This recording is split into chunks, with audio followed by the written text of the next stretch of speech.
Hello, and welcome to Talking Flutes Revisited. Now, successful teaching is all about communication and enabling your students to progress and to learn. There are so many similarities in teaching a practical skill.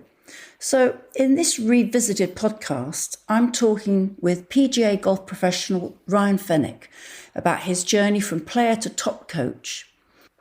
He talks about relationships, communication, honesty, and the building blocks of teaching, which is not just about playing and performing, it's about what you eat, what you drink, sleeping well, general fitness, the state of your mind, flexibility, and mentorships.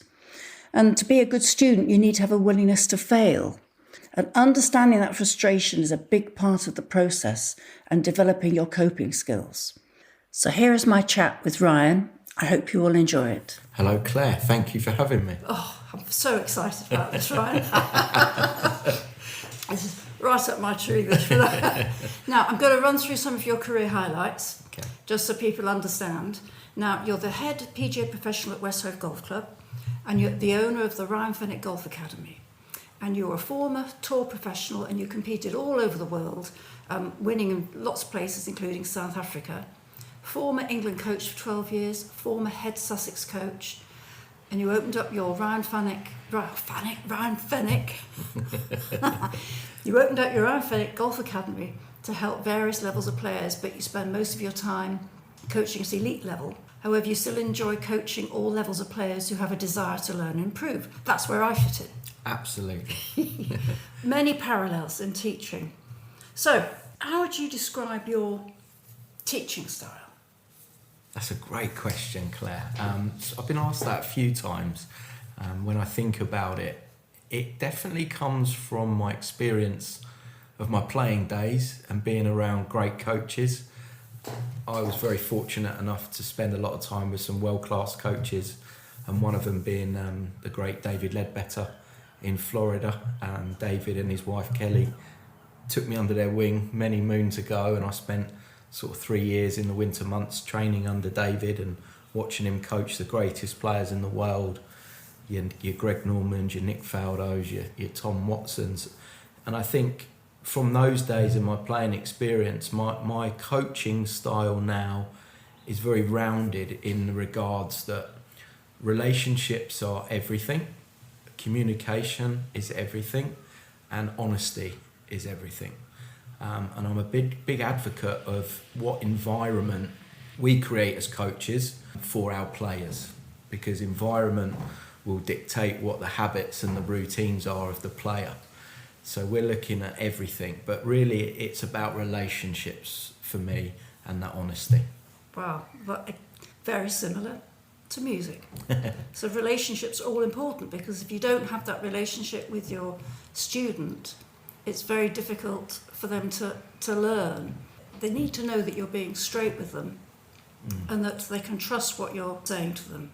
It's so important. I come across many adolescents, young players who then grow into becoming 18, 19, 20 years old, leaving the UK, getting scholarships in America, returning to the UK, wanting to become professionals.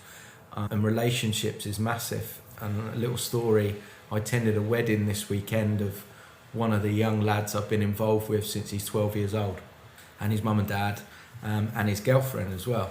And he's actually a golf professional who's playing in the Open Championship this week, Marco Penge. So it'd be good to watch out for Marco. Why am I talking about that? Well, he's 25 now. I started being part of Marco's team when he was 12 years old, and he lives in Manchester now, so I no longer coach him, but I'm still friends, and we still have that great bond and great relationship, even though I'm not his everyday coach. So being part of someone's life is really important as a coach, because you get to know them as well as the people closest to them.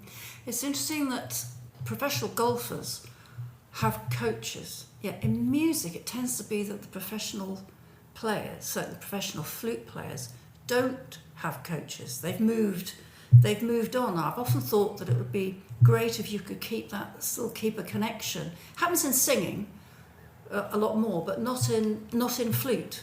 So you finish your training and then you launch off into the professional life, on your own. Wow. And that's really difficult because when you're on your own, you lose that big support of your coach, and you have to work things out for yourself, and it's not an easy path. Why is that? Is there a reason? I don't know. It's just how it's always been. And I suppose there's so little money in professional music that you can't really afford to have a coach sort of on tap all the time. Not that in the lower levels of golf you're earning very much money either. No. But it seems to be, I mean, the top players, don't they? They have their manager, they have their training instructor, they have their physiotherapist. They've got the lot. They certainly have. There's an entourage that are travelling with most of the top players these days. And you could see that across a multitude of sports. But in my industry in golf, you'll see it this week on the TV for the Open Championship at Royal Liverpool. They'll have their golf coach, they'll have their putting coach, they'll have a short game coach, they'll have a sports psychologist, they'll have a massage therapist, they'll have their physio or strength and conditioning coach with them, their agent, their caddy, and then they'll have their family as well. Right, well, flute players, maybe we should... you should step up. Step up. We need to have our tone coach, our technique coach, our articulation coach, the manager, of course, makeup and hair artist, which some people do, I know, performance coach, advisors. That's it. Yes. But then we were talking about players on a slightly lower level who are professionals that I do coach and do support, who don't earn the money to be able to afford somebody like me to travel to tournaments all the time. However, I do think it's part of our job and our remit to invest time, energy, effort with these players so that they do become autonomous, like you're describing the flute players, so they are as self-sufficient as they can be. Even though the top golfers in the world are self-sufficient, they still need that environment around them every week of high performance. So motivation isn't a problem for those guys and girls, but making sure they are doing all the right stuff, right down to what they eat, what they drink, how much sleep they get, are they flexible enough, are they fit enough, and is their mind ready to compete? So by having all of that team with them, that's what makes them tick.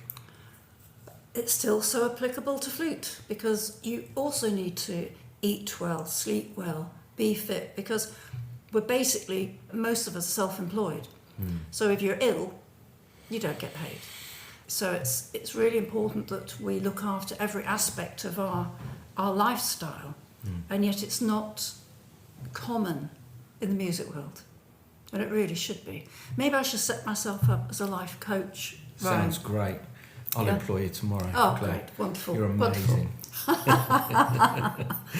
Okay.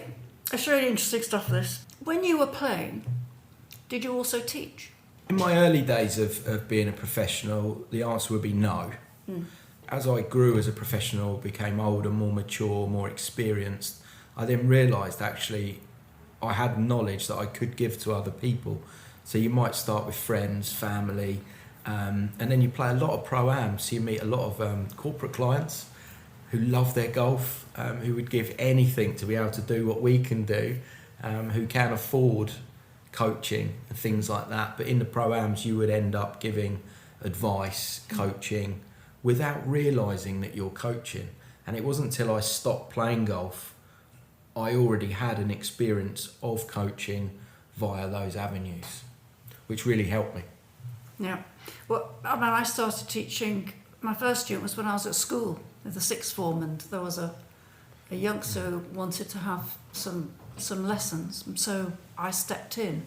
And then from college days I'd always had a few private students, and I developed a love for it because it complemented the playing aspect. You can't just become a teacher, you have to sort of develop your own ideas and ways of communicating. That comes after many, many years. But for me it was always the two things were going on side by side, and I always knew that if you should only teach if you wanted to, and a lot of musicians teach because they have to, which is not always a good place to start. Do you find that comes across? Can you almost tell the ones that do it because they love it? I think so, with the enthusiasm and the fact that, I always say that the role of a teacher is to be dispensable in terms of when you've given all that you can give and they can stand on their own 2 feet, then you're of no use anymore. Different in golf, because then you're still needed for that as a sounding board and to check things out. And I just feel that we should bring that definitely more into the music industry. You should, for sure. Yeah. Absolutely. Mentorship, things like that. Yeah. Like you say, sounding board's really, really important. I spend a lot of my time talking to not just the player, but because there's so many people involved in their team. So it might be the physio, it might be the swing coach, it might be the putting coach. But I spend a hell of a lot of my time talking to the caddy, because the caddy, it's like a marriage. So the caddy will be with that player 10 hours a day. They're spending maybe 2 hours warming up, 4.5 hours, 5 hours on the golf course. They'll come in, they'll sign their card, they'll do their stats, fill out their statistics for the day, have something to eat, then they'll start practicing again. And the caddy is with them all the time. So it is a marriage, and you get some interesting insights by asking some probing questions. As well as asking the player, but you'll get 2 sides of the story. For those of you who don't know anything about golf, professional golfers have a partner called a caddy who carries their clubs and gives them the yardages for each shot. So you've got someone to check with and discuss about which shot you're going to do. So it's a bit like if you're a flute player and you're standing on the concert stage and you've got your teacher there and you say, and how do you think I should approach this piece? And what pointers could you give me? Except we don't have that. Interesting.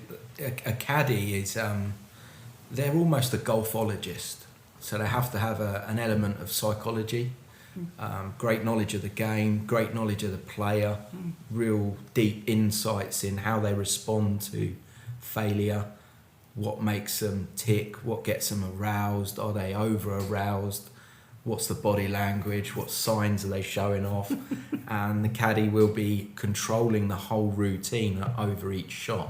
Quite often on TV, we'll watch a golfer about to play their shot, and just before they're about to swing, they'll step away. Quite often that's the caddy stepping in and just quietly saying to the player, stop, we need to press reset. The wind might have changed, something might happen, or the player just looks uncomfortable and distracted. But the player is so emotionally attached in that moment, they're not aware of it. So they have the luxury of the caddy stepping in and saying, come on, let's start again. Oh, it's interesting, isn't it?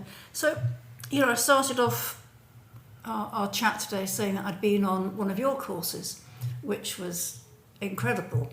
And we had 4 days of quite intense coaching, which really appealed to the way I like to learn, that where things are very clear and concise, and you have a clear route as to what you should be doing and how you can achieve your goal. So you're on a journey from A to B, and you start at A and you're given clear directions how to start moving forward, even though it might take you a long time to get to B.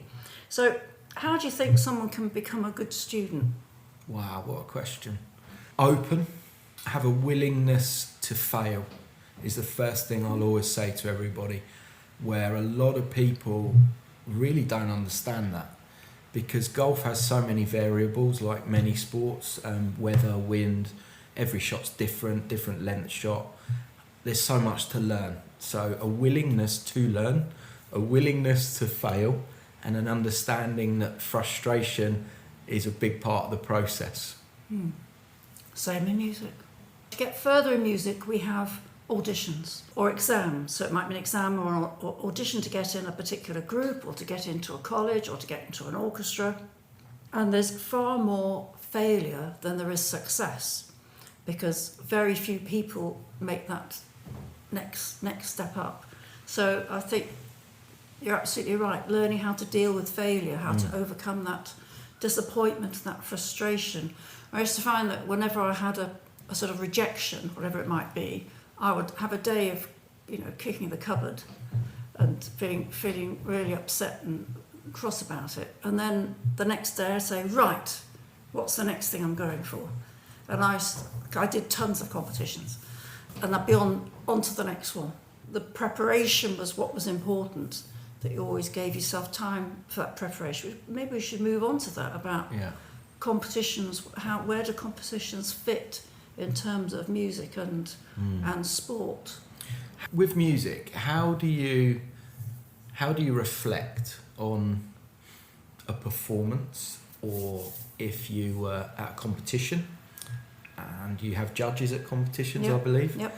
So the result is in somebody else's hand. Mm-hmm. So you may feel like you've played the perfect piece, done everything exactly how you would do it, and not win. Mm-hmm. And then other times you may be feeling you haven't achieved what you wanted to achieve, but maybe you've won. How do you reflect on both of those? It's very, very, very difficult, because sometimes if you feel you've played the best you can and you get rejected, it's very difficult to be able to step back and deal with it. We were saying earlier, we were chatting before we started the recording, that music is very subjective, whereas in golf you go round the person who gets round in the least shots wins. Whereas in music it's not that clear cut. You're dependent on an external panel, whether they like you, whether they like what you're doing, whether you've communicated to them, and it makes it very, very difficult. But looking back at being able to give yourself a little bit of time after rejection to just sort of recover from the shock, and then to reflect after a day or two and try and think about how you can improve, because we don't get feedback. Oh, really? Don't get feedback. So you haven't got through to the next round, or you haven't got in the orchestra, or you didn't pass. Exams you will do if it's the accredited exam boards. And you haven't got a coaching team with you to help you reflect? No, unless it's been with an audience where you might have people who know you, who can give you feedback after you've performed. But generally speaking, you've got to work it out for yourself. Wow. And often you don't come to the right conclusion. Yes. So it is very, very difficult. So you just have to say, well, I did what I prepared enough, I played well, for me, I did the best I could do. It wasn't good enough, I don't know why, but I did as best I could do. And then hopefully the next time you do the same preparation, the same mentality of going in all prepared, ready, give a great show, and then hopefully you do get through. Fantastic. I love that. The difference in golf is the golfers have a team that help them reflect. So they have a score, which doesn't normally lie. They'll have a set of statistics. I love statistics. I'm very big into that because it's factual. It's not the be all and end all, and there are factors that will influence that, weather and injury or something. But our reflections are pretty uncomfortable at the high level when you're talking to somebody who's in high performance, whether it's a top amateur or a professional. The reflections can be quite tricky, and they are supposed to be uncomfortable because you want to get into somebody's head, into their psyche and their thinking, but mainly their honesty. Because if they're not being honest, they're hiding from something, and they'll never kick on. The best players I've played with, who are very well known around the world, they are 100% the most honest people you will meet about themselves and the people around them. Yeah. I suppose the only thing that's, I could say, is vaguely similar to that is that we can record ourselves. And so you can listen back to recordings, and you can play recordings to your tutors. Right. And then you can assess how things were. But unless you've got the most fantastic recording equipment, it's very difficult to be precise about how someone has sounded. It's very much more how they've phrased something, if they've played with the clarity of articulation. You look at individual aspects, but the actual tone bit is difficult unless you've got a few £1,000s spent on a microphone. Yes. And of course you have a video and machines that tell people how far they've hit and what's happening to the actual golf ball when they hit. We don't have any of this technology. We just have recordings. Yeah.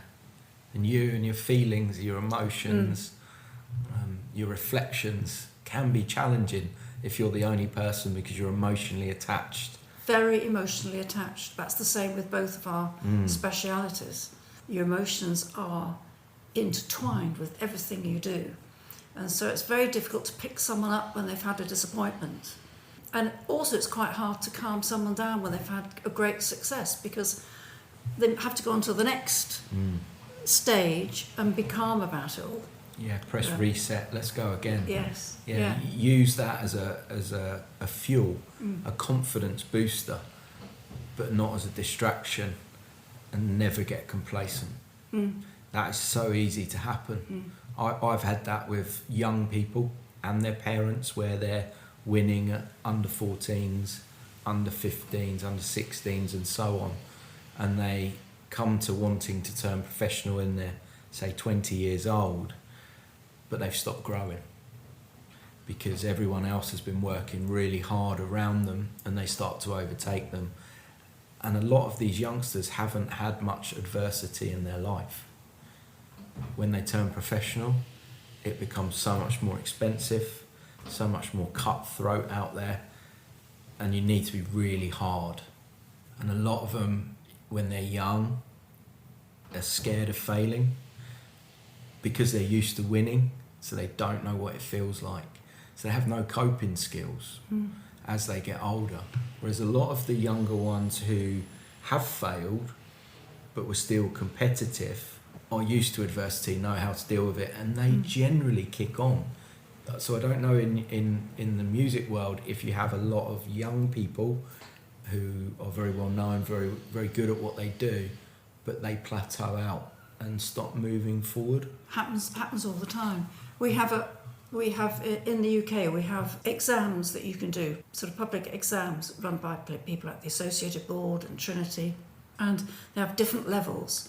And we have a lot of players who've taken the top level at an early age because they can move around the instrument very easily and play all the pieces.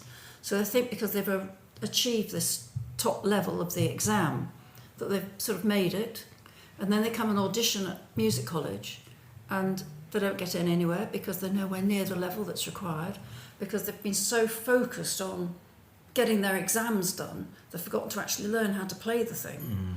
And they've not taken advice, and they've not opened their ears to the level that is around them. And so they don't have any idea, they don't understand why they're not the best player around. In fact, no, they're nowhere near the best player.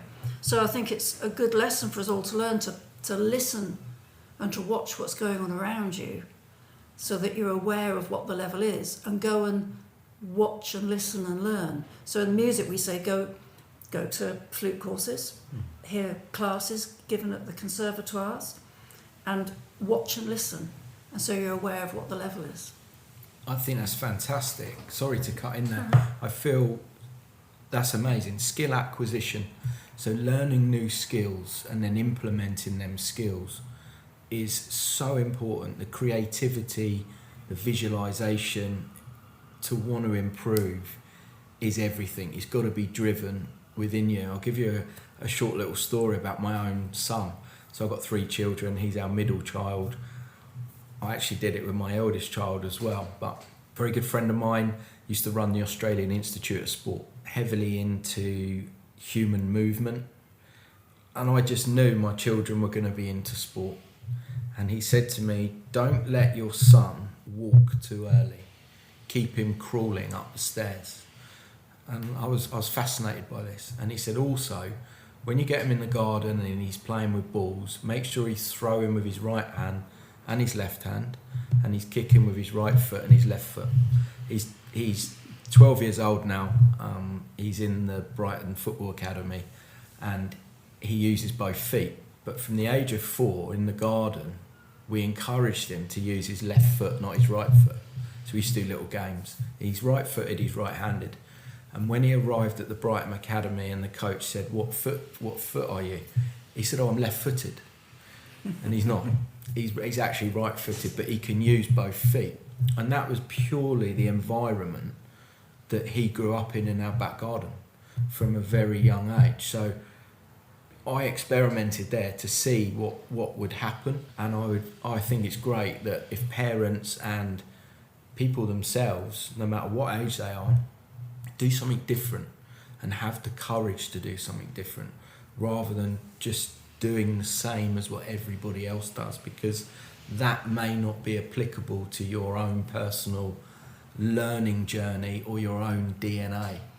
Everybody is different, and especially in golf, everybody's arm lengths are different, their height is different, their torso versus their leg length is different.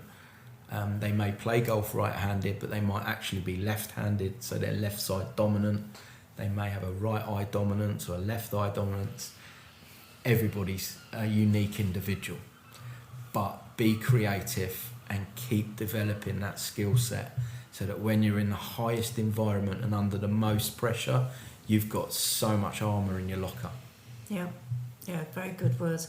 I used to find that I was a bit rebellious if I heard someone say, don't do X. I would do X to just see why it didn't work. Love it. So you become a bit more flexible, but you're not afraid to go somewhere to try and help your learning experience. I said I came on your coaching trip in lovely sunny Portugal, and I'm very much on a very happy golfing journey, and very frustrating, actually, I have to say. Incredibly frustrating. It's the most frustrating thing I've ever done, and the most joyful thing I've ever done in terms of hobbies. But I watch a lot of golf and teaching videos, and I often hear things and I go and try them, think one day either it's, oh, that works really well, and then the next day I try it and I think that doesn't work at all. And it messes with my head, which is where having a really good coach is important, that you don't go off on a complete tangent which wrecks everything that you've been doing. And that's what happens in flute. Sometimes that you've been learning something, you've changed something, getting into a bad habit is so easy, and getting into a good habit is so hard. Yes, agreed. In golfing terms, to create a bad habit, they say will happen in 500 shots. To get out of that bad habit, they say it takes 5,000 shots. Oh dear. Now let's move on to some other things. We've had a similar experience in our professional lives, in that we've both had to give up playing because of ill health. Yes. And you've managed to build a hugely successful career after playing. I wanted to know how difficult that was. Can you talk about resilience and mental strength, and how did you set a new path, and how did you set new life goals? It's only until recently, Claire, I've realised what I actually did to cope with the stresses of giving up playing as a tournament professional, travelling the world with the same people, being in the environment I'd always wanted to be in since a young kid. As a young kid, I used to train before school, after school. It still is my life, but it really was my life as a player. When I stopped playing, I literally stopped playing on the Friday, and 2 weeks later, I'd started my coaching badges, because I just threw myself into it because I didn't know anything else. Nothing else entered my head. It was just an obvious thing that I wanted to do. I just loved the environment. I love being around people, and I then realised I had a bit of a knack for it. I think my personality is that way, and helping people is something I enjoy doing. I was still slightly competitive in the early days of my coaching, and then my health got too bad. I had to give up, and I now haven't played or been competitive for at least 10 years.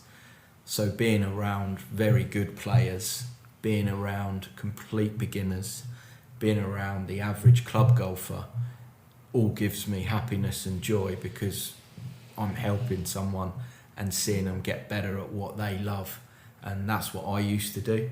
I can't do it myself, so the next best thing is seeing other people do it. Yeah, that's lovely. And I always used to say that I'll teach all ages, all abilities if they want to learn. It's whether if someone wants to learn something, I can help. Yeah. And it's great satisfaction when you do that. It's amazing. We have many young children in our academy, start from the age of 5, go right through to 18. We've got a couple of them at the moment. There's a young lad who's 7 years old, he's just turned 7, young Alex, comes with his dad every week, and there's a group of children that come, and even at 7 he's already competitive, so he's playing around the country and he's already played a tournament in Europe. Why am I mentioning this? Well, this young lad just bounces off the walls when he walks in, and he doesn't even recognise when he's hit a bad shot. All he talks about is his good shots. The older juniors, so you'll get a 16, 17-year-old, all they're talking about is their bad shots.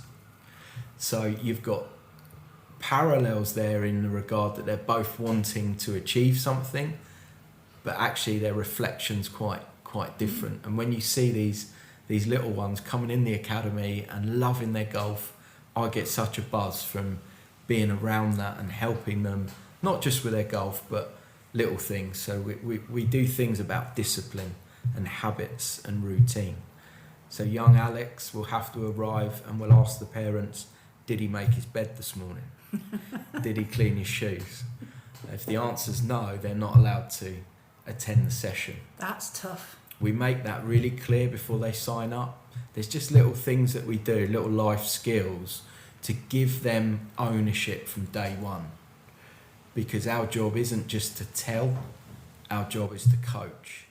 And the definition of a coach is taking someone from one destination and delivering them to another destination. But you're not going to be there all the time. So ideally we want to make ourselves redundant. Yeah. So giving them the skills as much as we can is really, really important. If they learn that early, they generally will carry that on. That's great. I wonder if any of our flute teachers listening will implement when they have a student, have you made your bed today? Have you cleaned your shoes? Did you clean your flute out? And that's before you've even talked about practice. Oh, absolutely. You know, that's incredible. There are so many little things and habits and behaviours that the world's best players do that we don't really know about. I'm fortunate enough to know about these things, and it's important that people like me pass that on, because if we don't pass it on, how are they ever going to know? Yeah, and I'm the same in that I know how the professional flute player works, the successful ones, how they approach their work, how their work ethic, their practice, the way they apply themselves, and the way they keep themselves motivated, a similar thing. But let's move on. You've talked about these youngsters and teenagers. What about the old buggers like me? How do you approach the people who are just true amateurs, who just love the sport or the discipline and want to learn? Do you do different things? You haven't asked me if I've made my bed. Well, I would hope you would, Claire. I have, don't I? I know how disciplined you are, absolutely. I know how polished your shoes always are. No, I'm only kidding. It's very different, you know, someone who's a parent or full-time job and running the house and everything they've got going on. So golf to them is their outlet, it's their release, it's their hobby, their love, their passion. They get so much enjoyment. Sometimes coaches like myself can actually take that enjoyment away by trying to make somebody perfect. So the first thing is to get them to understand the standard they are and be realistic about where they want to get to. And then we build a plan around, well, how are we going to get there? I use a traffic light system, and I look at somebody's technique. I'll look at their green lights, so where are they good? I'll make them aware of that. Their amber lights, which are the little things that might need tweaking, but actually, if you tweak them, would it make a big difference? Probably not. Is there a red light that is really stopping them from kicking on? And all of us normally have 1 or 2 red lights. Once they're aware of those red lights, I make them aware they have to earn the right to correct the red light before they can move on. So the ownership and the expectation is back on the player. I don't want it to become just a telling culture. So the worst thing is to see somebody like me as, I'll go and see Ryan and he'll fix me. Well, that's fine, but that type of person tends to be a bit of a firefighter golfer. So they're putting out little fires in their game, and they're not really moving on. But if we can nail that one thing with the average club golfer, they will enjoy their game so much more. Yes, well, what you did in the golf course I went on is that we had morning of coaching where we were just on the practice area, and you gave us various drills.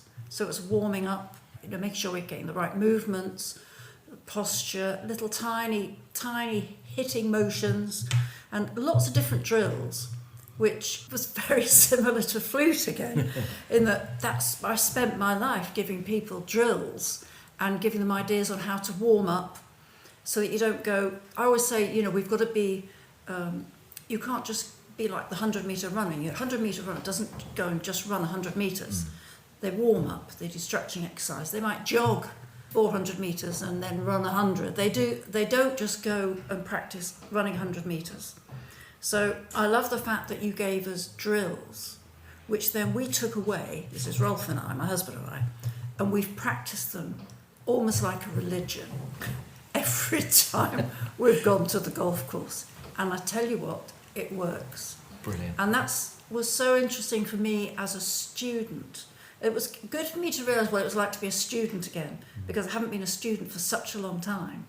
And you sometimes, I think you can forget as a teacher how a student will learn, and everyone is different, and you need to adapt to the student and adapt to their needs, which is what you were doing all through that course. In that I've heard you teach different people, and you don't say the same thing to everyone. You're saying different things applicable to the individual, which I always thought is the sign of a fabulous teacher, rather than just repeat the same old, regardless who's standing in front of you. So it was a real eye-opener for me to remember what it's like to learn and to take that away and put that into practice and then see results. And I think that's what all our listeners can do as well, and that you have to really listen, take on board what's being said, go away and work at that, and then look back and see what's happened. 100%. Yeah. Although I am someone who likes to be perfect, Ryan, so I'm really struggling. I always used to practice. I mean, you were saying about the practice. I practiced 6 hours a day for years and years. You get up at 6 o'clock in the morning, you practice. You might have breakfast, and then you go and practice. And it was work, and through college days, 6 hours practice. It's continuous. Continuous holidays. You practice. Took my flute everywhere. I never relaxed properly on holiday because I had to get my practice done. Then I could relax. So I was very much totally blinkered, focused. My 20s were all about achieving. I was very lucky I managed to achieve, but it was through the work. I put in all the work. Yeah. And that is exactly the same as in any other practical, professional discipline. Yes. I believe what you've just mentioned there, and thanks for the kind words. You were amazing on the trip in Portugal. Oh, thank you, Ryan. And it was great to have you and your husband Rolf there, and you could really see I had two individuals in front of me there who I knew were successful in their own right. Rolf in his business and yourself with your music. And you could see that in your golf game. You could also see it in your equipment, how methodical your clubs were in the right compartments. I designed the sessions in a way that you should stimulate the mind every day to create the same habits, so that when you come back tomorrow, you can almost replicate them. The game of golf is so complex and difficult, and each day you may feel different. You may have an injury, or it's not as warm, or it's colder, and it may be raining. So your golf swing, your technique will change. Flexibility, things like that. But if we can adopt similar principles every day, or the same principles every day, how are you going to construct your training session on that day. So like we did in Portugal, we always started our warm-up, our stretching, then we put the obstacle in front that we had to hit 10 times, 15 times before we would move on to big shots. Yeah. So it's all relevant training, where I see a lot of club golfers. We have it this week, is our club championship this weekend, and I guarantee you the driving range and the putting green will be the busiest it's been all year. And people come and they panic practice. You don't see these people all year. No. I actually tell these people, you'd be better off going and have a meal, have a couple of drinks, chill out, relax, turn up and play like you do every week. But they're building themselves up and trying to do something different. And now the mind is so stressed. By the time it comes to the weekend, they're really wound up by it. So depending on what personality you are, you should design your training around who you are and what you do. And what you want to achieve from that. You know, there's... I was contacted by someone recently for one of their students who is about to retire. They're still working at the moment, but they're practicing when they can, sort of for about an hour, but they're doing lots of exercises and technical stuff, and they don't get a chance to play, which is sort of the wrong way around at that level and at that time, in that you want to encourage the enjoyment and do warm-ups and little drills, but you need to get onto the playing, because what you're doing, you're the hobby is to get to play. Like in golf, our hobby is to get to play. Correct. When I first started golf, I had a golf coach who said to me, I'd just come back from, we'd just been away for a weekend, first weekend away to play golf. Amazing. And it was so exciting. Wow.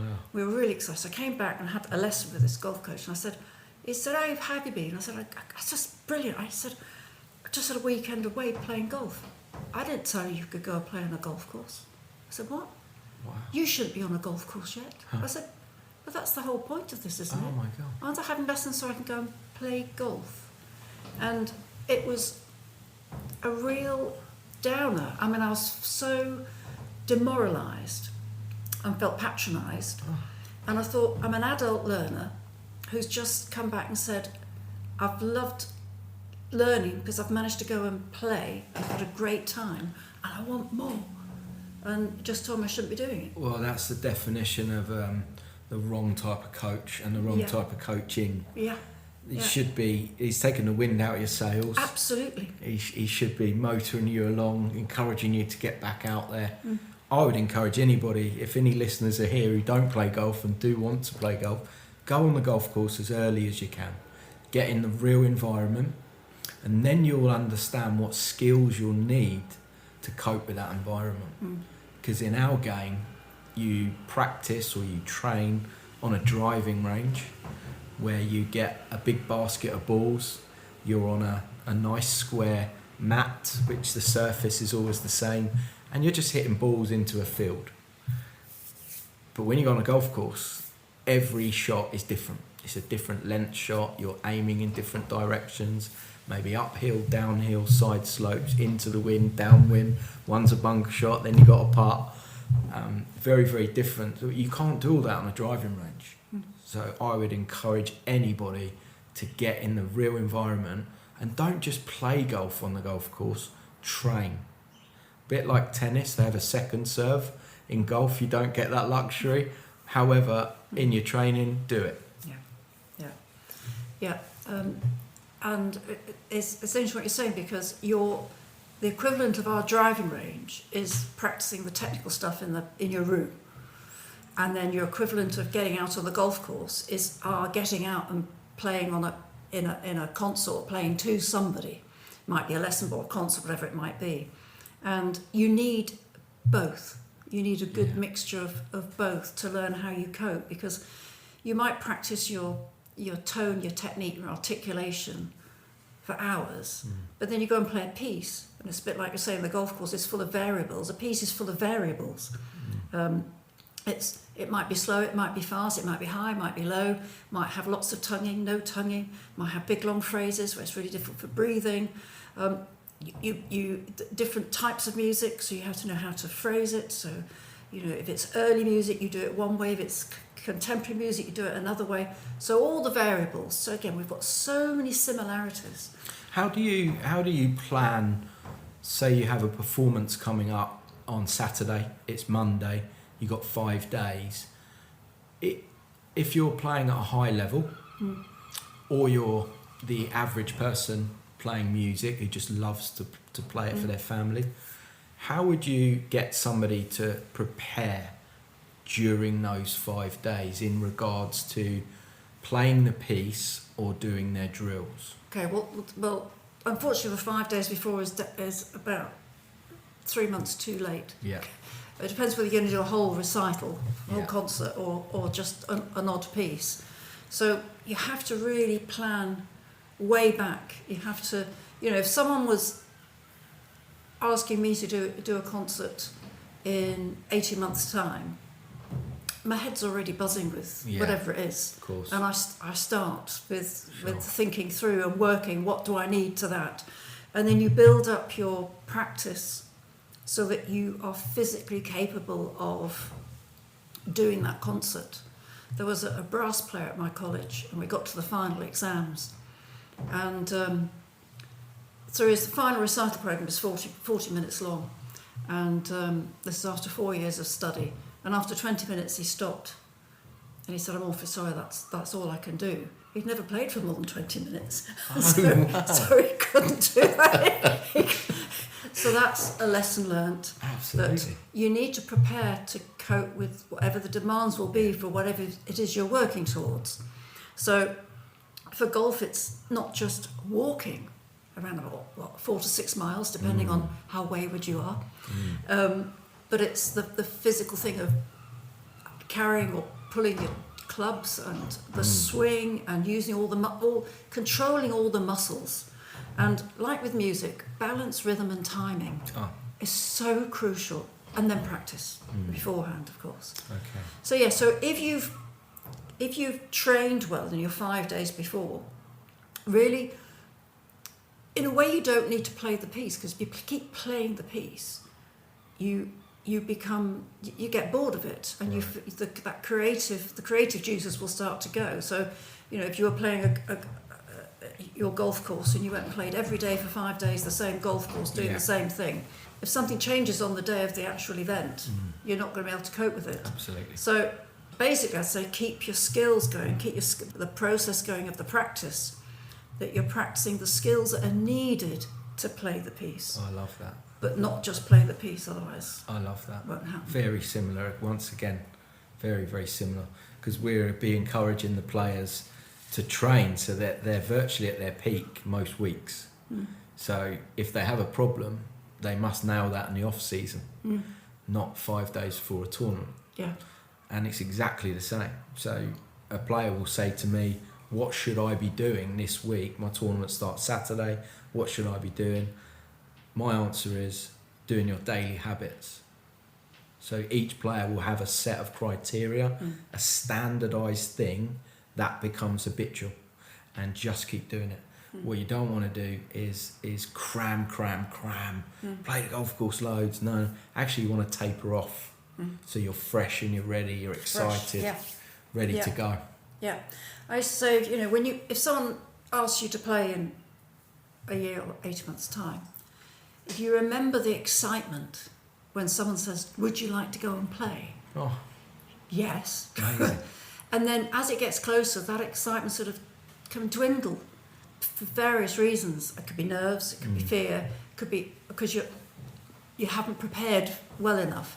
So you need to make sure you've got a plan of action that keeps that excitement alive. Yeah. And I agree, the week before is not the week to be trying to sort problems out, because that's basically, it's too late. If you've got a really healthy practice routine, then you keep that routine going so that all the skills are at a really good level. Yes. And then the performance fits. Correct. One thing I'll encourage the average club golfer to do is do stuff at home, do stuff in their garden, habitual once again.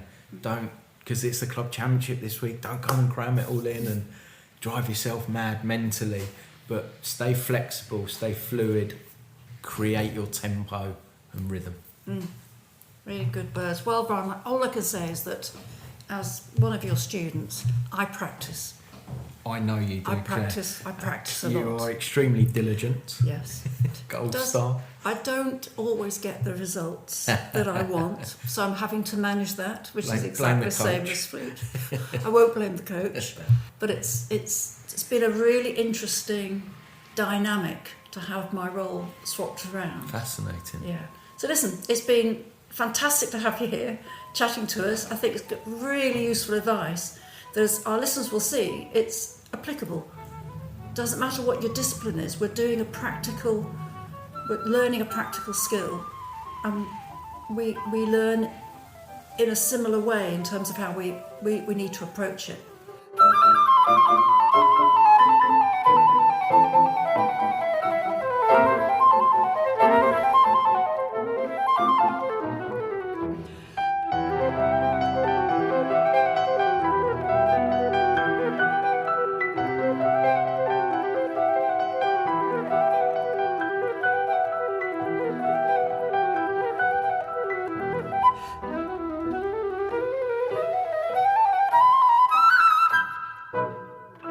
Talking Flutes and Talking Flutes Extra are podcast productions by the Trevor James Flute Company. For more information, visit trevorjamesflutes.com.